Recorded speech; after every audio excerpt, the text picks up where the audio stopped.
This is a download from BBC Learning English. To find out more, visit our website.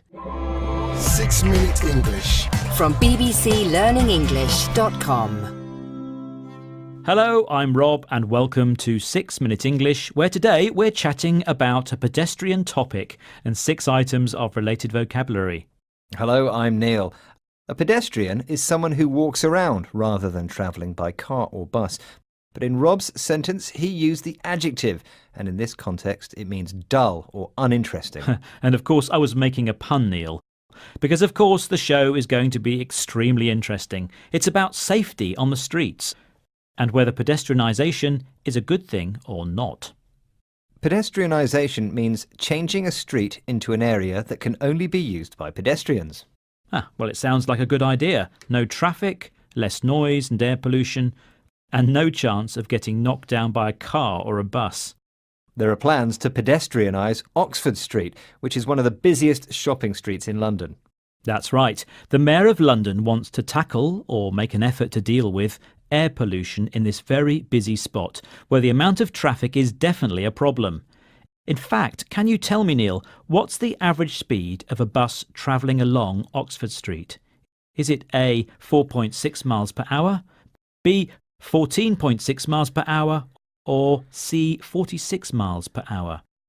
And I think it's 14.6 miles per hour. A sounds too slow and C sounds too fast. OK, we'll find out the answer later on. The problem is the traffic doesn't just disappear. You ban it from one area and it gets rerouted somewhere else.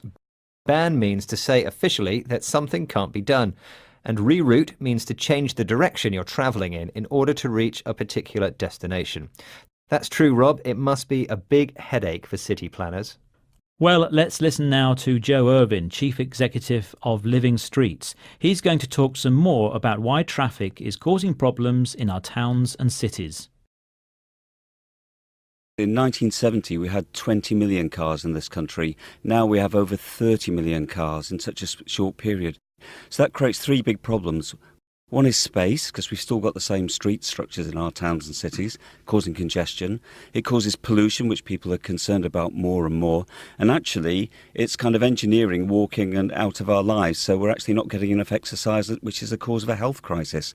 Smart cities are looking at pedestrianisation in Glasgow, in Birmingham, in London, for example, Manchester, as a way of not only making their cities better and more attractive, actually building their local economy. So Neil Irvin identifies 3 problems. The first is that our city streets have stayed the same while the number of cars on the roads has increased dramatically. That's right. And this has led to congestion on our roads.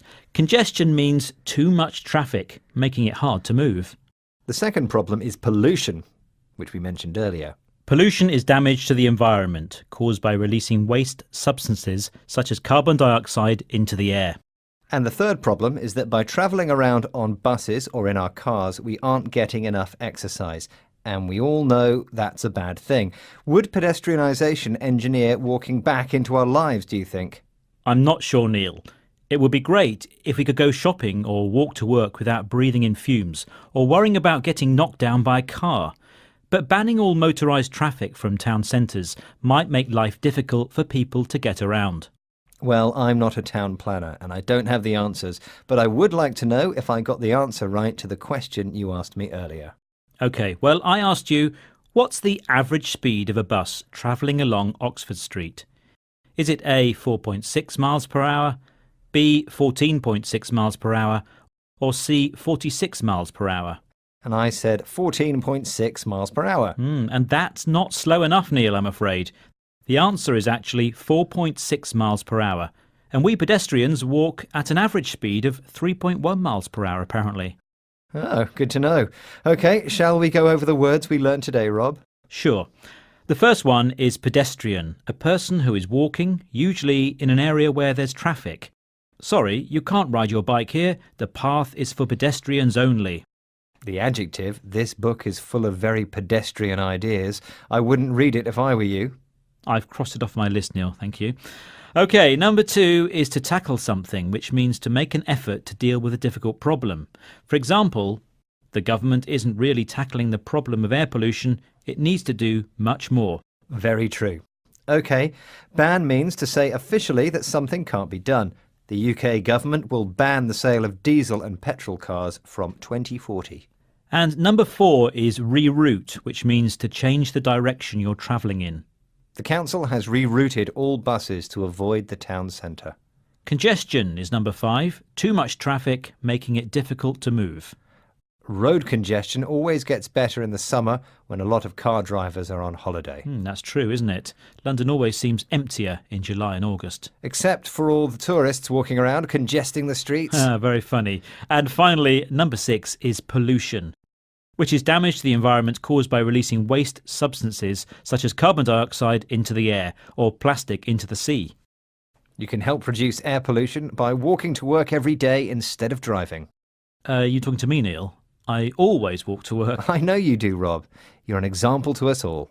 OK, that's all we have time for today. But please don't forget to visit us via our Twitter, Facebook and YouTube pages. Goodbye. Bye-bye. 6 Minute English. From the BBC.